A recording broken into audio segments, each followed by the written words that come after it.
আসসালামু আলাইকুম ওয়া রাহমাতুল্লাহি ওয়া বারাকাতুহু। আলহামদুলিল্লাহ, আল্লাহ তাবারক ওয়া তাআলার দরবারে লাখ কোটি শুকরিয়া জ্ঞাপন করছি, যিনি আমাদেরকে প্রবাস জীবনে কোরিয়ার জমিনে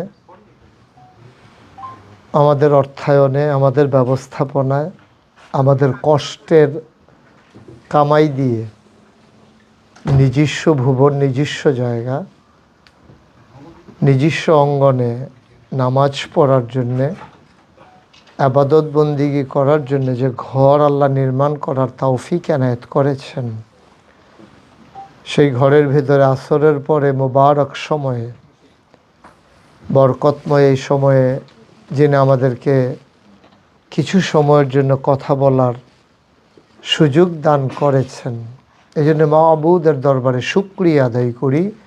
সবাই পড়ি আলহামদুলিল্লাহ।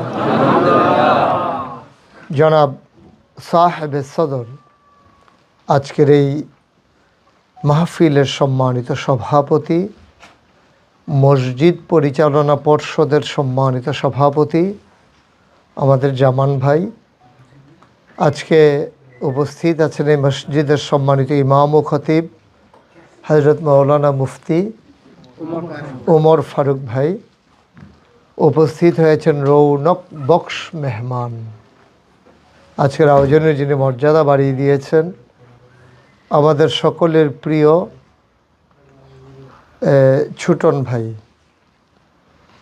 উপস্থিত আজকের প্রিয় পরিচালক, মসজিদ পরিচালনা পর্ষদের সম্মানিত সেক্রেটারি জনাব মোহাম্মদ কামাল হোসেন তমাল ভাই, উপস্থিত মুসল্লিয়ানি কিরাম। আল্লাহ তাবারক ওয়া তাআলা আমাদেরকে সুযোগ করে দিয়েছেন, এজন্য আমরা আবারও পড়ি আলহামদুলিল্লাহ। আল্লাহ বলছেন, ওয়াল্লাযীনা জাহাদু ফীনা লানাহদিয়ান্নাহুম সুবুলানা ইন্নাল্লাহা লামাআল মুহসিনিন। যারা আল্লাহর পথে চলতে চেষ্টা করে, ওয়াল্লাযীনা জাহাদু, যারা চেষ্টা করে, ফীনা ফিদ্দীন ফিল ইসলাম, যারা ইসলাম মানতে চায়, ইসলাম বুঝতে চায়, ইসলামের পথে চলতে চায়, লানাহদিয়ান্নাহুম সুবুলানা, আল্লাহ তাবারক ওয়া তাআলার ওয়াদা হচ্ছে যে অবশ্যই আমি ওই চাওয়া মানুষটাকে পাওয়ায় পূর্ণতা দেওয়ার জন্যে তার সামনে সকল পথগুলো আমি আল্লাহ সহজ করে দিই। তা আল্লাহর ওয়াদা আমরা সবাই শুনতে চাই এই নিয়তে, যেহেতু মানতে চাই। তো শোনার ক্ষেত্রে এখন প্রতিবন্ধকতা হচ্ছে আমাদের এই ধরা মোবাইলগুলা, এটা আমাদেরকে শুনতে দেয় না, এটা খুব বিরক্ত করে না? একবার চান তো আমার দিকে, 10 বার চাওয়া লাগে মোবাইলের দিকে, উঠতেছে কি না, নাকি কাটতুই যেতেছে, সিটতুই যেতে আছে। উনি নিয়ত করছে এটা দইরা রাখবো, বাইতে নিয়ত করে আইছে। আমরা কি করব? এটা তো রেকর্ড হচ্ছে না, হয়তো ছবিটা আসতেছে, কিন্তু আপনাদের সাথে আমার সাউন্ড কানেকশন না থাকার কারণে আপনি রেকর্ড ভালো হবে না। বরঞ্চ ইউটিউবে আমার হাজার হাজার ওয়াজ আছে, সেখান থেকে আপনারা দেখে নেবেন, শুনে নেবেন। আর আজকেরটা তো সরাসরি শুনছেন, সুতরাং অন দ্য রেকর্ড কোনো দরকার নাই। আপনি পকেটে ঢুকান, এটা আপনার অনেক জ্বালায়। মানে বোধহয় নতুন মোবাইল কিনছে, এরকম হইতে পারে। যা আমার, হ্যাঁ না মানে দেখায় যে হ্যাঁ এটা আমার একটা মোবাইল আছে, যখন দেখবো নতুন দেখলে যে লইয়ামু, এই খবর দেওয়ার নাই। আমিন বলেন জুড়ে। বন্ধুগণ, আল্লাহ তাবারক ওয়া তাআলা ওনার যে কত মায়াটাকে আল্লাহ 100 ভাগ করেছেন। টোটাল মায়াটা একসাথে কইরা টুকরা টুকরা টুকরা টুকরা করে 100 ভাগ। 99 ভাগ আবার একসাথে করে ফেলছেন, আর 1 ভাগ আলাদা রেখে দিয়েছেন। 1 ভাগ মায়া আল্লাহ 18,000 মাখলুকাতকে দিয়েছেন। জুড়ে বলেন যেখানে সুবহানাল্লাহ বলা দরকার, আমার জন্য দেরি করেন না, হ্যাঁ, যার যারটা শেষে বইলা ফেলাইন। পুরা মায়াটাকে 100 ভাগ করে 99 ভাগ আলাদা করে 1 ভাগ সমস্ত মাখলুকাতকে আল্লাহ দান করেছেন। এই 1 ভাগ মায়া পাওয়ার পরে সন্তান যখন মা বলে ডাক দেয়, মায়ের কলিজা উলট পালট হয়ে যায়। সন্তানের কিছু হলে কুড়িয়ায় নির্ঘুম রাত কাটায় বাংলাদেশে মা। ওই যে 1 ভাগ মায়া। আচ্ছা আবার বলেন তো, বাকি 99 ভাগ কই? সবটা শুধু আল্লাহর জন্য। তাইলে 1 ভাগ মায়া নিয়ে যদি মায়ের মনে বাচ্চার জন্য এমন লাগে, তাইলে 99 ভাগ মায়া যেই আল্লাহর মনে, এই আল্লাহর বান্দার জন্য কেমন লাগে? সুবহানাল্লাহ। এটা কি বর্ণনা করার বিষয়? তো বর্ণনা করে শেষ করা যাবে না। একটা বান্দা জাহান্নামে যাক, আল্লাহ চান না, আর এতে আল্লাহর কোনো লাভও নাই। বরঞ্চ বান্দাগুলো যদি জান্নাতে যায় তাহলে আল্লাহর ফায়দা। আল্লাহ তখন গর্ভ ভরে অহংকার করে ফেরেশতাদেরকে ডেকে এসো। ওই যে আমি বলছিলাম ইন্নী জাইলুন ফিল আরদে খলিফা, আমি একটা কওম, আমি একটা সম্প্রদায়, আমি একদল মানুষ বানাতে চাই। তখন তোমরা কি বলছিলা? দরকার নাই, মানুষ বানাবেন, মারামারি কাটাকাটি ঝগড়া বিবাদ করবে, কি দরকার মানুষ বানানোর? আল্লাহ বলছিলেন ইন্নী আলামু মা লা তা'লামু, আমি যা জানি তোমরা তা জানো না। তোমরা কি মনে করছো মানুষ শুধু মারামারিই করবে? একটু কুড়িয়া যাও দেখি, ওইখানে গিয়া ফেরেশতারা দেখো তো, এই জায়গার নাম কি? সঙ্গরি। সঙ্গরিতে একটু গিয়ে দেখো তো, মসজিদের ভিতরে আসরের পরে মানুষগুলা কি করতেছে। ওখানে তো সব অমুসলিমের দেশ, ওইখানে মসজিদ বানাইয়া আসরের পরে আড্ডা মারার সময়, ঘোরার সময়ে দেখে আসো তো মসজিদে কি আল্লাহ একজন আলোচনা করে, বাকি সবাই বৈশা বৈশা শুনতে আছে। এই মানুষগুলোই বানাইতে তোমরা না করছিলা। সুবহানাল্লাহ বলবেন না? তখন ফেরেশতারা লজ্জিত হয়। ওরা কি বলে, আল্লাহ আমরা কি জানতাম নাকি মানুষগুলা যেমন করবে? আমরা তো মনে করছি ওই জিনের মতো কুবা কুবি, লাশ বহাই দেবে, রক্ত বহাবে, এটাই বোধহয় ওদের কাজ। কিন্তু মানুষ যে এভাবে আপনাকে ডাকার জন্য, আপনাকে পাওয়ার জন্য নিরলস প্রচেষ্টা চালিয়ে যাবে, এটা আমাদের নলেজে ছিল না। আপনি যে মানুষ বানাইছেন খুব ভালো করছেন। সুবহানাল্লাহ বলবেন না? আল্লাহ খুব খুশি হয়ে যান। বন্ধুগণ, এই আল্লাহ তাবারক ওয়া তাআলা আমাদেরকে এই দুনিয়ায় পাঠানোর পরে, আমরা মূল কথায় চলে আসতেছি, হ্যাঁ, একটু গভীর মনোযোগ। দুনিয়ায় পাঠানোর পরে এমনে এমনে ছেড়ে দেন নাই। কোন পথে গেলে জান্নাত, কোন পথে গেলে জাহান্নাম, কোন পথে গেলে লাভ, কোন পথে গেলে লোকসান, কোন পথে ভালো, কোন পথে মন্দ, কোন পথে কল্যাণ, কোন পথে অকল্যাণ, কোন পথে শিরক বিদআত, কোন পথে তাওহীদ রিসালাত, কোন পথে কুফর, আর কোন পথে ইসলাম জানানোর জন্যে যুগে যুগে আল্লাহ নবী পাঠাইছেন। এই নবীদের মাঝে যিনি সবার সেরা, আমি এখানে 3টা কথা বলবো। সবার সেরা 1, সবার শেষ 2, যিনি সবার জন্য রহমত, ইমামুল মুরসালিন খাতামান নাবিয়্যিন রাহমাতুল-লিল আলামিন, তিনি হচ্ছেন নবী মুহাম্মদুর রাসূলুল্লাহ। তিনি আমাদের নবী। এই নবী, আমি 3টা কথা বলছিলাম, মনে আছে না? ইমামুল মুরসালিন, সমস্ত রাসূলগণের তিনি ইমাম। প্রমাণ কি? এটা আমরা ছোটোবেলা থেকে শুনে আসতেছি, তিনি সমস্ত রাসূলগণের ইমাম। এটার কি প্রমাণ আছে? নবীজি শুয়ে আছেন উম্মে হানির ঘরে, ডেকে নিয়ে আসা হলো। আনার পরে কাবার কিনারে, কাবার চত্বরে শোয়াইয়া সিনা চাক করা হলো, ওপেন হার্ট সার্জারি, কেটে ফেলা হলো। হাড়গুলো উল্টে কল্ব বের করে জমজমের পানি দিয়ে ধুইয়া ভিতরে ঢুকাইয়া বোরাকের ভিতরে আরোহণ করাইয়া নিয়ে যাওয়া হলো মসজিদে আকসা, জেরুজালেম। ওখানে যাওয়ার পরে নবীজি ঢুইকা দেখে মসজিদের সামনে অনেক ঘোড়া, গাধা, উট, তখনকার এগুলোই ছিল বাহন।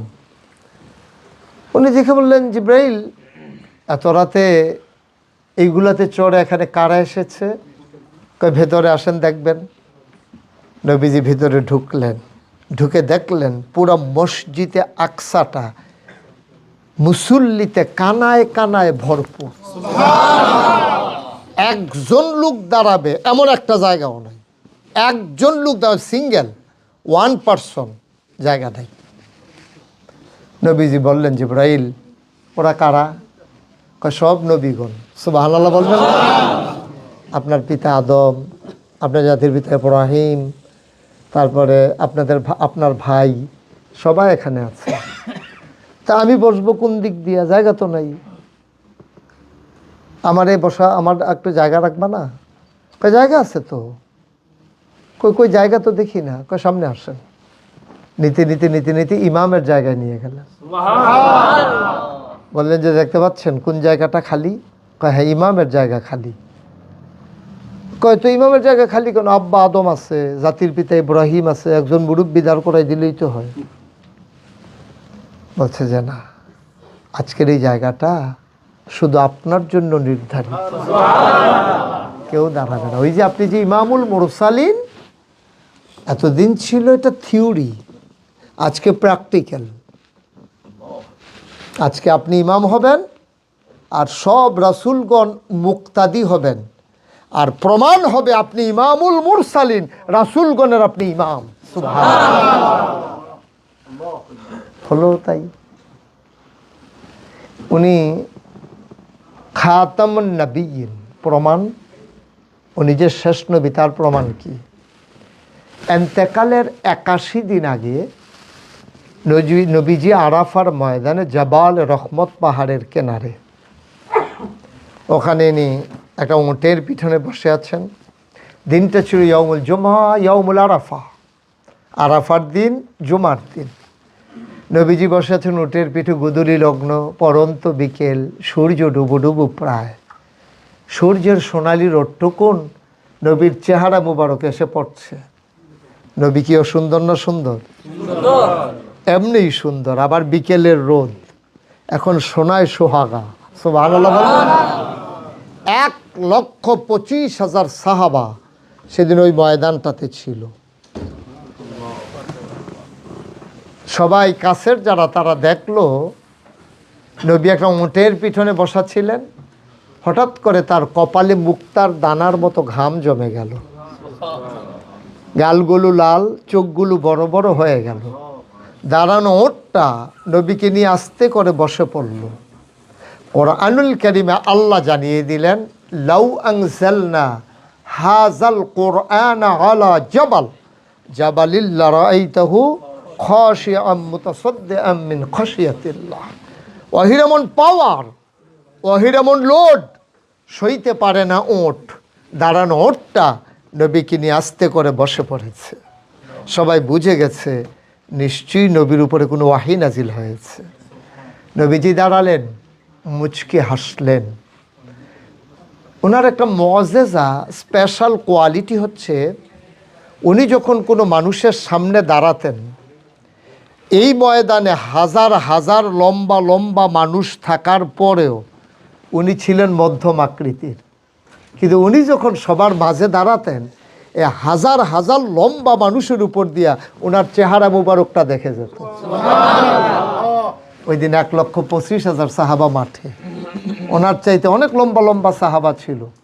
কিন্তু নবীজি যখন দাঁড়ালেন, সবার উপর দিয়া 1,25,000 সাহাবা নবীজিকে দেখলেন। তিনি একটা ডেকে বললেন, ও সাহাবারা এখন একটা কথা বলতে চাই, শুনবা? আল্লাহ মাত্র একটা আয়াত নাজিল করেছেন। সাহাবায়ে কেরাম বললেন, গুস্তাখি মাফ কর দিজিয়ে, বেয়াদবি মাফ করবেন। যদি শোনাতে চান দয়া করে। নবীজি বললেন, তিনি ডাকলেন। ময়দানে লোক ছিল কত? কোনো সাউন্ড সিস্টেম ছিল না, কোনো মাইক্রোফোন ছিল না। নবী খালি মুখে একটা ডাক দিলেন। সামনের সাহাবা যেমন করে শুনেছেন, পেছনের সাহাবা সমানভাবে শুনেছেন। নবী ডেকে বললেন, শোনো। আবার নবী বললেন, সবাই মিলে পড়লেন। আমরাও অনেকে জানি, অনেকে পারি, চলেন সবাই মিলে পড়ি। কি সেদিন বলেছিলেন? সবাই পড়ি। আউযু বিল্লাহি মিনাশ শাইতানির রাজিম। বিসমিল্লাহির রাহমানির রাহিম। আল-ইয়াওমা আকমালতু লাকুম দীনাকুম ওয়া আতমামতু আলাইকুম নি'মাতি ওয়া রাদিতু লাকুমুল ইসলাম দীনা। সুবহানাল্লাহ বলবেন। আল্লাহর নবী কয়, এইমাত্র আল্লাহ জানিয়ে দিলেন, আল ইয়াউমা, আজকের এই দিনে, ইয়াউমুল আরাফা, ইয়াউমুল জুমআ, আজকের এই দিনে, আকমালতু, আমি আল্লাহ পরিপূর্ণ করে দিলাম, দীনাকুম, তোমাদের ধর্ম, ওয়া আতমামতু আলাইকুম নি'মাতি, তোমাদের জন্য নিয়ামত যথেষ্ট করে দিলাম, ওয়া রাদিতু লাকুমুল ইসলাম দীনা, আর তোমাদের জন্য মনোনীত একটা ধর্ম দেওয়া হলো, তার নাম হলো ইসলাম। তাইলে আমাদের রবকে, আমাদের দিন, আমাদের নবী মুহাম্মদুর রাসূলুল্লাহ। আমি এখানে যখন আসলাম, আমি মনে করেন জামান ভাই আমাকে নিচে দোকানে নিয়ে গেলেন। তাই বললাম, জামান ভাই একটু পানি দেন দেখি। মনে করেন পেছনে ওনার বাসা, তো উনি দৌড়ে ঘরের ভিতরে পানি আনতে গেছে। তো গেছে পরে ওনার ওয়াইফ, আমাদের ভাবি, জিজ্ঞেস করতে, পানি নেন কার জন্য? কই যে কুমিল্লা নাগাইশের পীর সাহেব মুশতাক ফৈজি, উনি তো আসছে আমাদের মসজিদে, উনি একটু পানি চাইছে, এই জন্য পানি দিতেছে। আহা, পানি চাইলে পানি দিবেন, উনি কি সবসময় সে বসে থাকে নাকি? একটু ট্যাং দেন। তো দিছে ট্যাং। একটু চিনি দেন, দিছে চিনি, দিছে লাড়া। এখন এটাতে কুড়িয়াতে কি কয় রে? শরবত। আমাদের দেশে সবাই মিলে কি কই এটা রে? তা আমি ওনার কাছে, জামান ভাইয়ের কাছে কি শরবত চাইছিলাম না পানি চাইছিলাম? ইসলামটা ছিল এরকম স্বচ্ছ এক গ্লাস সাদা পানির মতো।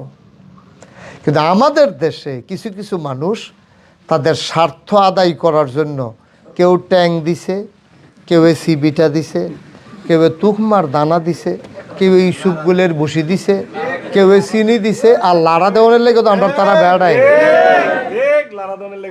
আমরা তারা তো লাড়া দেওয়ার ভিতরে এক্সপার্ট, যেন লাগে না হ্যান ও লাড়ে। এখন সবাই মিললে দিছে লাড়া। এখন ফানি কি ফানি আছে না শরবত হয়েছে? আমার ইসলামটা হয়েছে এই অবস্থা। যার যেমনে মন চায় সুবিধা মতো ইসলামটারে শত বিভক্ত করে, যার যেমনে তার মন মতো ব্যবহার করেছে। নবীজি ১৫০০ বছর আগে যেই দিন এনেছিলেন, এটা ১৭ খণ্ড হয়ে গেছে। এখন আর প্রকৃত ইসলাম আমাদের কাছে নাই। আচ্ছা, কেন নাই? যে হুজুর এত আলেম ওলামা এত ওয়াজ নাই কেন? এখন মনে করেন আমি মুশতাক ফৈজি, আমি যদি চিন্তা করি, জামান ভাইয়ের সাথে আমার এত খাতির, আমারে গাড়ি দিয়ে গিয়ে আগাইয়ে আনছে, কোনোভাবে আমি কেমনে জানি গোপনে জানছি, মনে করেন আল্লাহ মাফ করুক, উনি সুদের সাথে জড়িত, আমি শুনছি। এখন আমি চিন্তা করতে আছি, সুদের বিরুদ্ধে যদি ওয়াজ করি তাহলে জামান ভাই তো যেই রাগ হবে, থাক দরকার না, আরও তো বিষয় আছেই, কত বিষয় তো আছে সুদের ব্যাপারে, নাইলে ওয়াজ করলাম না আর কি। এই যে আমি এটা করলাম, এখন জামান ভাই সুদের সাথে জড়িত, মনে করেন আস্তাগফিরুল্লাহ, আপনারা আবার এটা মনে করেন না, জামান ভাই সুদের সাথে জড়িত, আমি এই জন্য সুদের ওয়াজ ছেড়ে দিলাম। আমাদের সেক্রেটারি তোমাল ভাই না, তোমাল, শুনলাম যে উনি মাইদে মাইদে খায়। খায় মানে তো দুইটাই খায়। উনি ঘুষও খাইতে পারে, ফানিও মনে করেন কিচ্ছু একটা খায়। তা আমি জামান ভাইয়ের ধরে সুদের ওয়াজ ছাড়লাম, তমাল ভাইয়ের ধরে ঘুষের ওয়াজ ছাড়লাম। এখন কেশিয়ার যে হ্যাঁ সন্ধ্যার পরে খায়, অন্ধকার হইলে খায়। কেশিয়ার আছে নাকি এনে? ইন্নানিল্লাহ। মনে করেন এখন সুদের ওয়াজ আমার মুখ থেকে বন্ধ জামান ভাইয়ের কারণে, ঘুষের ওয়াজ বন্ধ তমাল ভাইয়ের কারণে, মদের ওয়াজ বন্ধ বুলবুল ভাইয়ের কারণে। আচ্ছা এবার বলেন তো আপনারা, আমার সবাই বিবেকবান মানুষ, ইসলাম কি আর থাকবে? হচ্ছেও তাই, হচ্ছেও তাই।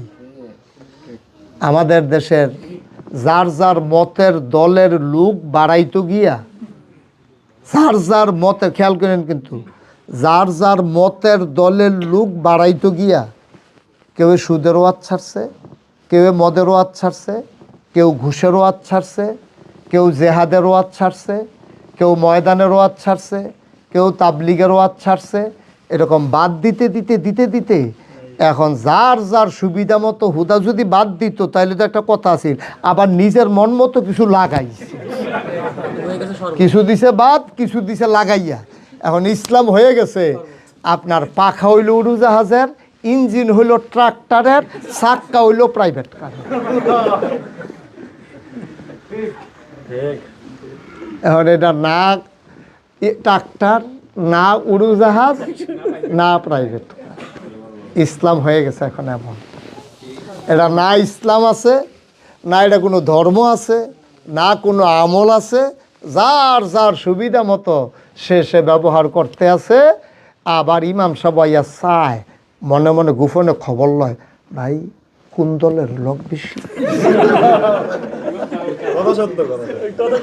কোন দলের লোক বেশি। তো উনি ওই ভাবে ভাবে ভাবে ভাবে উনি আডে কেউ গাও লাগে না, বাইং মাছের মতো, বাইং মাছের মতো। বাইং মাছ দেখবেন কাদায় থাকে, গায়ে কাদা লাগে না। আমরা নিজের স্বার্থের কারণে আমার ইসলামকে আমি গজব করে দিলাম।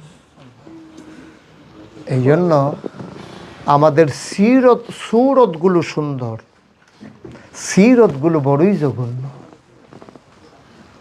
আমার মনে আছে আমি তখন কুমিল্লা একটা মাদ্রাসায় পড়ি, ছোটোবেলায় একটু আমি এইরকম।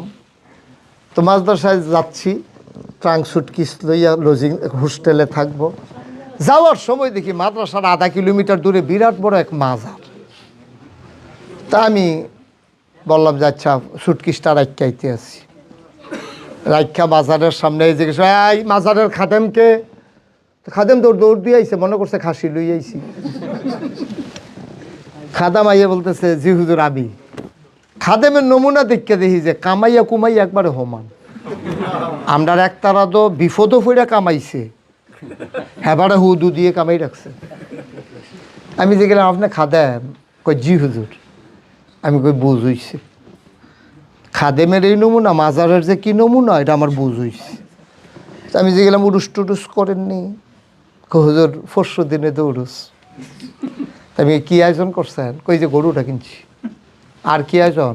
হুজুর গত বছর শুধু মহিলা শিল্পী, আরে পুরুষ শিল্পী দাওয়াত দিছিলাম, জমছে না, এবার পুরুষ মহিলা দুইজন, হ্যাঁ দেবর বাবির গান হইব। বলেন কি? তো বাজনা টাজনা বাজান না? কয় হ হুজুর, বাজনা ছাড়া কি গান হয়নি? আমি কই আমি তো এই মাদ্রাসাত ভর্তি হয়েছি, আপনারা যখন ফিডা দিবেন ঢুলো, আমরা ইয়া দেম ফিড। কারেন্ট যাইব গা, দেখবেন আটকা, আহারি ফিডা ফিডি, তখন টের পাইবেন কি জিনিস। চিন্তা করে দেখেন ইসলামটারে কি করছে। ইসলামের নাম দিয়া, উরুস দিয়া, গান বাজনা, বেড়াবেড়ি, নাচানাচি, নাউজুবিল্লাহ বলবেন না? আমরা সুরত ধরেছি মানুষকে ধোকা দেওয়ার জন্য। ইমাম সাহেব যদি দাড়ি না রাখে কেউ তো নামাজ পড়বে না। পাঞ্জাবি নাগাও দিলে কে যাবে ইমামতি, কে নেবে তারে সুর ধইরা ধইরা? আমরা গেলাম ওইখানে মারামারি করব, গেছি পরে দেখি যে মাগরিবের পরে আমরা লগে একটা পরেতে গজল কয়। আমরা বললাম আর ফিটাফিটি হইল কখনো, লগেরতে যখন গজল কয় তো সারছে তো শেষ তো আয় যাই, পরের দিন তারে ফিটা শুরু হইব। পরের দিন তারে ধরলাম, এই কালকা গজল গুইছে গাড়ারে মাগরিবের পরে উড়ুস কামিও তো। তা আমি কই তোর কি দাওয়াতের জায়গা ঠেড়া পড়ছে? তোর দাওয়াত খাওয়ানোর এত শখ, তুই হ্যাঁ জানোস গান হইব, এরপরে তুই হ্যাঁ গেছ এই এই ইয়া করতি গজল কইতি, তো কতক্ষণ পরে যে গান হইব তুই জানোস না? তে চুপ করে বইয়া রইছে। আরে তুই গেলি কেমনে হেন? কথা কয় না। আরে কথা কতক্ষণ পরে তে কয় তোমরা যে আমি হেন গেলাম কেমনে? হেন সারা আমাদের ন্যায় কখনো।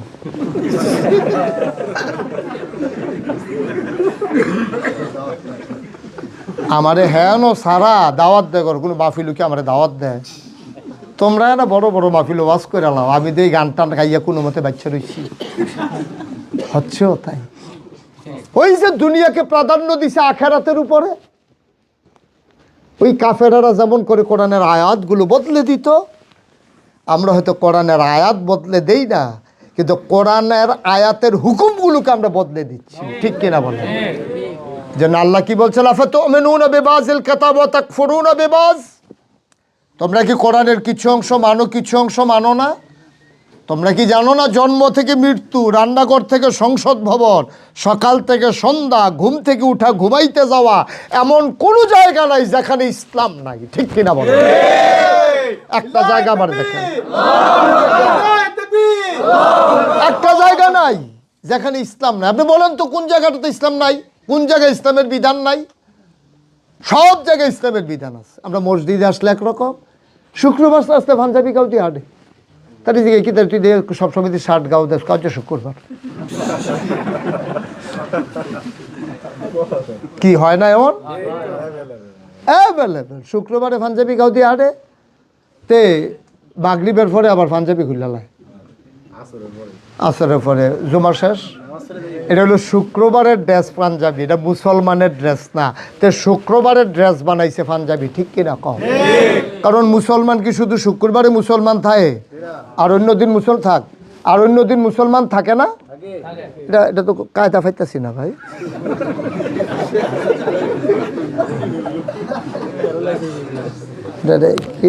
আচ্ছা, হ্যাঁ কে জানি মরছে, আমি মরছি নাকি? ঠিক আছে, আচ্ছা বুঝছি, এটা এমনি হইতো না। সবাই পড়ে না আমিন, চুড়ে পড়ে না আমিন। ওই দুই দিকে মাথাওয়ালা সভাপতি সাহেব এটা কিনা দিবেন, তাহলে আর কাইতে হইতো না। এটা তো এক সাইড তো ব্যালেন্স করতে পারে না ভাই। কষ্টে কথাগুলা বলছি না, যদিও হাসির ছলে বলছি, কষ্টে বলছি। আমাদের দেশে বলেন, গোটা পৃথিবীতে বলেন, আজকে ইসলামটাকে খলত মলত করে ফেলছে, সব শেষ। আমাদের কিচ্ছু নাই আর। আমরা মুসলমানের খুলসটাস, ভেতরে মাল মশলা নাই, লাশ হয়ে গেছি আমরা, খোলসটাস। তো নবী করিম সাল্লাল্লাহু আলাইহি ওয়াসাল্লাম তিনি এক নম্বরে হয়ে গেলেন ইমামুল মুরসালিন, আর দুই নম্বরে তিনি প্রমাণ হয়ে গেল যেহেতু তারপরে আর নবী নাই, দিন পরিপূর্ণ, তাইলে তিনি হচ্ছেন খাতামুন নবিয়্যিন। কাফেররা কিন্তু প্রস্তাব দিছিল যে আমরা লা ইলাহা ইল্লাল্লাহ পড়ে ফেলবো, তুমি বাকি কাজ ছেড়ে দাও। কাফেররা প্রস্তাব দিছে। ওরাও একজন মূল আল্লাহ একজন মানত। খুব খেয়াল করেন কিন্তু, চিকন কথা, মূল আল্লাহ একজন মান্না সহযোগী মানত কিছু।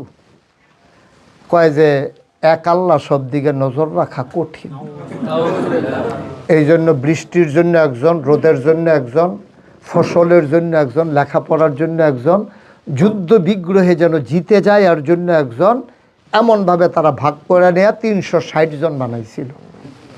এক আল্লাহ ঠিক রেখা। নবীজি বললেন না, এটা আপোষ করা যাবে না। এক আল্লাহর ব্যাপারে কোনো আপোষ নাই। আবার আল্লাহর কোনো লা শারীকা লাহ, তার কোনো শরীকও নাই। সুবহানাল্লাহ বলবেন না? তার কোনো শরীকও মানা যাবে না। এইটা নিয়ে কিন্তু কাফেরদের সাথে দ্বন্দ্ব। এক আল্লাহ পর্যন্ত কোনো দ্বন্দ্ব ছিল না, ওই শরীক নিয়ে হইল দ্বন্দ্ব। এখন আমরাও তো শরীক করি। আমরা কেউ কেউ মাজারে গিয়া সেজদা দেই, পীরের পায়ে গিয়া সেজদা দেই, পীরের পায়ে চুমু খাই, বুড়া আঙ্গুল ছোয়, গোসলের পানি খায়। আচ্ছা, ও একজন মানুষের গোসল করাইলে কত জায়গা বাইয়া ফানি যায়। এই জায়গাটি কি খালি হেবেডারে আছে? আমরা সকলের আছে না? চাই আবার চাইতেন কইছি ওই জায়গাগুলো তো সব আমাদের আছে সবার। তা একটা মানুষের গোসল করাইলে এত জায়গা বাইয়া ফানি যায়, আর হেই ফানি বোতলও বইলে আপনি খাইতে আছেন আইন না, তা আপনার মতো খাটাস কি আর এই দুনিয়াতে আছে? কে বুঝাইব আপনারে? ওই যে শরীক। এই জন্য লোকমান হাকিম একজন দামি মানুষ ছিলেন। উনি কি নবী ছিলেন নাকি রাসূল ওলি ছিলেন? এটা সন্দেহ আছে। সবাই মিলে একমত হয়ে গেছে উনি আল্লাহর ওলি ছিলেন। বলেন সুবহানাল্লাহ। উনি তার সন্তানকে ডেকে বললেন, ইয়া বুনাইয়া লা তুশরিক বিল্লাহ, আমার আদরের সন্তান, লা তুশরিক বিল্লাহ, আল্লাহর সাথে কাউকে শরিক করা যাবে না। ইন্না শিরকা লা যুলমুন আযীম, শিরক হলো সবচেয়ে বড় গুনাহ। ঠিক কি না বলেন? সবচেয়ে বড় জুলুম। আল্লাহ এটা বরদাস্ত করেন না। তাহলে এক নম্বরের সিদ্ধান্ত হলো আমরা ইবাদত করব কার? আল্লাহ। শুধুমাত্র কার? আল্লাহ। কেবলমাত্র কার? আল্লাহ। তাইলে আমার দেশে নির্বাচন আইলে যে টুপি মাথার দেয় বাকি বছর যে আর খবর নাই। নির্বাচন আইলে হ্যাঁ নামাজ পড়ে বাকি বছর যে খবর নাই। তাহলে আপনি এতক্ষণ কইলেন যে আবাদত করবেন আল্লাহর, তো হ্যাঁ সারা বছর হের উপরে নামাজ ফরজ আছিল না? যেই মাত্র নির্বাচনের তফসিল ঘোষণা হয়েছে তার উপরে আয়াত নাজিল হয়েছে। আমি তো বুঝলাম না কিছু ভাই। সারা বছর নামাজের খবর নাই, তে করতে যেন একটা নতুন টুপি জাতা দিয়া এই যে নামাজ ধরছে। আমরা এলাকায় একবার দুইবার পড়ে লাইছে আসরের নামাজ। যে দেখছে তে আমার নিজে কইছে, হুজুর ফোরসিন ফাইল ফিরা কইতাম পারো, এবারে দুইবার নামাজ আমি নিজে সাক্ষী। তা আমি কই এবারে কি তোর মতো বোকা? আরে তোর মতো ব্যাক করলে এবারে এমপি হইতে পারবো? এবারে বুঝ হইন দুইবার পড়ছে, এবারে এই এলাকা তাই তো পারে না, না পারে তো ধনুগ্রামের তারা দেহার দরকার আছে না? এবারে যে নামাজি তো এক জায়গাত পড়লে আরেক তারা দেখবো কেমন লিগে ধনু জায়গাত পড়ছে, কাম লাগবে 3 জায়গাত পড়বো, তোর সমস্যা কি? কারণ এবারে কোনো আল্লাহর লাগিয়া নামাজ পড়ে না। আল্লাহ নামাজ ফরজ করছে আসরের নামাজ একদিনে কয়বার? এই বর্বরায় পড়ছে কয়বার? তো থেকে আল্লাহর লাগিয়া পড়ছে নিতে তো পইলে নিয়ত করছে, আর এটা কোনো হইতো না, নামাজ কোনো আমার হইতো না, এটা বুঝে হইন দুতে পড়ছে। আর যদি সে আল্লাহর জন্য নামাজ পড়তো তাহলে সে আগে কইতো ইন্না সালাতি ওয়া নুসুকি ওয়া মাহইয়ায়া ওয়া মামাতি লিল্লাহি রাব্বিল আলামিন। আল্লাহ, আমার নামাজ, আমার কোরবানি, আমার জীবন, আমার মরণ কারো জন্য না। দেখুক আর না দেখুক, কেউ জানুক আর না জানুক, তুমি দেখবা, তুমি জানবা, কারণ তুমি সব জায়গায় দেখো লিল্লাহি রাব্বিল আলামিন, শুধু আল্লাহর জন্যে। সুবহানাল্লাহ বলবেন না? কত 2 নম্বরই বাংলাদেশের মানুষরে কত বোকা পাইছে দেখেন। যখনই নির্বাচনের তফসিল ঘোষণা হয় সব নেতা নেত্রী শাহজালালের মাজারও যায়। এটা কি? এটা কি কয়? হ্যানতে শুরু করবো ফাঁক পবিত্র যাক, আকাম শুরু করবো ওই বিসমিল্লাহ কইয়া মদ খাওয়ানোর মতো আর কি। নাউজুবিল্লাহ বলবেন না? আকাম করব, শুরু করব ফাঁক জাগাতে। একটার যে নামাজের আজান দিছে তাকে উজু তো করণ দরকার, পানিও তো নাই, তো সে ফেসাব কইরা বদনার মিলতে পানি হেঁটে দিয়ে উজু করতে। তা আমার দেশের ইসলাম তো এরকমই, এরকমই তো ইসলাম। ও বুঝেই নাই ইসলাম কারে কয়, ও বুঝেই নাই ইসলাম কারে কয়, সে বুঝে নাই। সে ইসলামটার নিচে এক জায়গাত, ব্যবসাটার নিচে এক জায়গাত, এই পরিবার পরিজন নিচে এক জায়গাত, এমনি ভাগ করছে ইসলামটারে। ইসলাম হইল মসজিদও, বাড়ুইয়া ব্যবসার ভিতরে আর ইসলাম নাই। এখন ওজনে কম দাও, বাটফারি সিটারি করো, সিহন ডাইল মোটা ডাইল একখানে মিলাইয়া বেছো, যা মন চায় তা করো, কাস্টমার ধরা না পড়লে হইল। ইসলাম এখনো শেষ, ব্যবসাত গিয়ে ইসলাম শেষ। অফিসও গিয়ে ইসলাম আরো রিটার্ডে গেছে গে ইসলাম। অফিস আর ইসলাম নাই, কৃষিকাজে ইসলাম নাই, এমনি ইসলাম জায়গায় জায়গায় আমরা ভাগ করে ফেলেছি। অথচ আল্লাহ বলছেন উদখুলু ফিস সিলমে কাফা, পরিপূর্ণভাবে তুমি ইসলামে দাখিল হও, সব জায়গায় তোমার ইসলাম আছে, কোনো জায়গায় বাদ দেওয়ার কোনো সুযোগ নাই। সুবহানাল্লাহ বলবেন না? কোনো জায়গায় সুযোগ নাই। আমরা তো পারি না সেটা বাবা, আফসোস। কোয়ান্টিটি বেড়ে গেছে, কোয়ালিটি কমে গেছে। 200 কোটি মুসলমান আজকে পৃথিবীতে, অথচ বদরের প্রান্তরে যুদ্ধ করার মতো সামর্থ্যবান লোক ছিল মাত্র 313 জন, মাত্র 313। ওরা 1000 ইমানি চেতনায় উদ্দীপ্ত, অবিচল পাথরের মতো, অটল পাহাড়ের মতো দাঁড়িয়ে আছেন। কি অদ্ভুত বিষয়! জীবন খেলা, জীবন নিয়ে খেলা।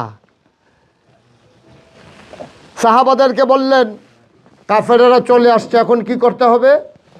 ওই ইয়া রাসূলুল্লাহ, নো চিন্তা, টেনশন করে না, কান্নাকাটি করে না, আমরা আছি তো। কত নাম লেখাও? নাম লিখতে লিখতে লেখছে 313 জন। সুবহানাল্লাহ বলবেন না? নবীজি আবার কান্দে। সাহাবারা কই, ইয়া রাসূলুল্লাহ এখন কাঁদেন কেন? আমরা তো রাজি হয়েছি তো, সবাই যুদ্ধ করব, আপনাকে একা ফেলে দেব না, এখন কাঁদেন কেন? কয় আহা, কেন অতিরিক্ত কাজগুলো এখন শুরু করছেন? বললে শুরু করেন। আমিন বলেন। আমিন। এখন 313 জন বলছে যে আমরা পালাই যাব না, আপনার জন্য অবিচল পাহাড়ের মতো দাঁড়িয়ে থাকবো। নবীজি কাঁদতেছেন। সাহাবায়ে কেরাম বলেন, ইয়া রাসূলুল্লাহ এখন কেন কাঁদেন? কয় যুদ্ধ যে করব, আমি তো এমন গরিব নবী তোমাদের, একবেলা খাইলে 3 বেলা খানা নাই। আমি নবীর চুলায় আগুন জ্বলে না 3 দিনও গেছে, পাথর বেঁধেছি পেটে। সাহাবা, যুদ্ধ করবো, অস্ত্র পাবো কই? এই জন্য কাঁদতেছি। সুবহানাল্লাহ। অস্ত্র নাই, এত অসহায় মুসলমান। মদিনার সাহাবারা বললেন যুদ্ধ করব মক্কা মদিনার সবাই মিলে, আর অস্ত্র সাপ্লাই দেব আমরা মদিনার মুসলমানেরা। ও নবী আমার, চিন্তার দরকার নাই, 313 জনের জন্য অস্ত্র সাপ্লাই দেবে মদিনার মুসলমান। সাহাবায়ে কেরাম বাড়িতে চলে গেলেন। ঘরের ভিতরে ঢুকি স্ত্রীকে ডেকে বললেন, দাউড়া এই জায়গায় রাখছিলাম, গেল কই? কয় তাকায়া দেখেন কই আছে। ইয়া দেখে এক কোনায় দাটা পড়ে আছে, আসান নাই, বাট নাই। তরবারি ছিল, গেল কই? 2 টুকরা করে ফেলছে বাচ্চারা খেলতে গিয়া। ভাঙ্গা তরবারি, বাট ছাড়া দাও, সব নিয়ে নবীর দরবারে জমা দেওয়া হলো। আল্লাহ নবী বললেন এইগুলা কি? এইগুলাই যুদ্ধের জন্য অস্ত্র। নবীজি কেঁদে ফেললেন, এগুলো দিয়ে যুদ্ধ করবা? ভাঙ্গা তরবারি, বাট নাই, দাও আছে। বর্ষা এনেছো, বর্ষার বাট নাই, এগুলো দিয়ে যুদ্ধ করবা কেমনে? নবী গো চিন্তা করেন না, এগুলো আমাদের দেখবেন কাজে দেবে। নবী বললেন সব লাইন ধরে দাঁড়াও। সবাই লাইন ধরে দাঁড়ালেন। নবী একজনকে ভাঙ্গা তরবারি, বাট ছাড়া, বর্ষা, আষাঢ় ছাড়া দাও দিতেছেন। 312 জনকে দেওয়া হলো। কতজন? বাকি রয়েছে কয়জন? একজন বাকি। আপনি কথা একটু কম বলেন। কয়জন আছে বাকি? সবাই কথা বলেন। বাকি আছে কয়জন? 12 জনকে দেওয়া হয়েছে, অস্ত্র আর নাই। এখন 13 নম্বরে যে আছে সে আইসা বলে, ইয়া রাসূলুল্লাহ অস্ত্র দেন। তুমি না দেখলা শেষ? কেন এটা আমার দেখার দরকার নাই তো, নাম আছে না তালিকায়, নাম আছে তো, অস্ত্র দেন। কুবাকুবি হেতারা করবো, আমি কি রং সাহেব নাকি? আমার অস্ত্র লাগবে তো, আমি এই তালিকায় নাম আছে, এই দেখেন আমার নাম্বার, এই যে নাম। নবী বিরক্ত করছে, না বাবা আমার তো অস্ত্র নাই তো, দেখতেছো কোত্থেকে দেবো? না আমার লাগবে তো, আমারও তো নাম আছে, সবাই পাইছে, আমি তাইলে মাঝে দাঁড়াইতাম, এটাই ভালো আছিল। আমার অস্ত্র লাগবে না? পেরেশানি কারে কয়? তো দিন বিজয় হবে না তো হবে কি? সুবহানাল্লাহ বলবেন না? অস্ত্র দেন। নবীজি বললেন বাবা অস্ত্র নাই। সাহাবা চিৎকার করবে, ইয়া রাসূলুল্লাহ আপনি কিচ্ছু একটা দিতে পারেন না আমাকে, এটা কিছু দেন, আমি তো অস্থির হয়ে আছি, আমার তো লাগবে, আপনি যা পারেন তা একটা দেন। নবীজি তাকে দেখে মরা একটা খেজুরের ডাল পড়ে আছে সামনে, তুমি উঠে গিয়ে তরবার এই খেজুরের ডালটা এরকম না, ওইটাই তোমার অস্ত্র। সুবহানাল্লাহ বললেন। সে হাসতে হাসতে চলে গেছে। নবীজিকে হাসো কেন? সবাইরই দিছেন আজমালি, আমারটা আলগা, কথা কইব ময়দানে। সুবহানাল্লাহ বলবেন। আমারটা আলাদা, এটা খেজুরের ডাল না, টের পাইবে কাফেরেরা কি কারবার এটা, কারণ এটা নবীজি আমার স্বয়ং আলাদা করে দিছে। যুদ্ধ শুরু হয়ে গেছে, কাফেরেরা চলে আসছে। মক্কার যে বীর পুরুষ, সে একটা ঘোড়ায় চড়ে, পিঠে বর্ষা, পিঠে তীর ধনুক, গায়ের ভিতরে বর্ম, হাতের ভিতরে বর্ষা, আর এক হাতে আপনার ঢাল, খাপের ভিতরে তরবারি। ও আইসা একদিকে মুসলমান আরেকদিকে কাফের, সে আইসা ঘোড়াটাকে একটা চক্কর দিছে, ঘোড়ার খোড়ায় বালু উঠে অন্ধকার হয়ে গেছে। ও সে চিৎকার করে বলতেছে, মুহাম্মদ নিমক হারাম। নাউজুবিল্লাহ বলবেন না।